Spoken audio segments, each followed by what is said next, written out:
Okay, hence. Have you ever heard that word? Do you know what it means? And did you know how to use it? Hence. Hence. Hence? What does that mean? Don't worry, I'm gonna explain you what it means and how to use it. Hence is a formal linker that means as a result, therefore, or for this reason. Perhaps it's more sophisticated and we prefer to use it when we write, but we can also use it when we speak. Let me now take you through the different ways in which you can use this word. Hence. You can use this word in three different ways. Number one, to show cause and effect.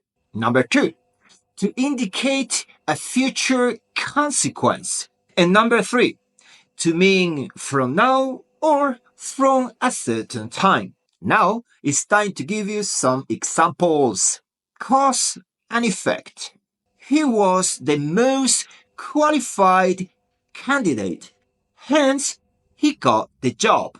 Here we see that the consequence of him getting the job is simply because he was the most qualified candidate. Number two, if you want to indicate a future consequence, you can also use hence.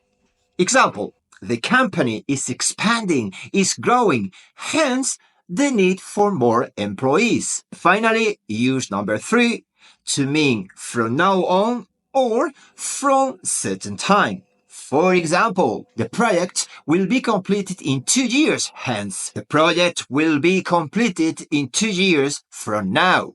This last example is quite formal and we don't use it in spoken English.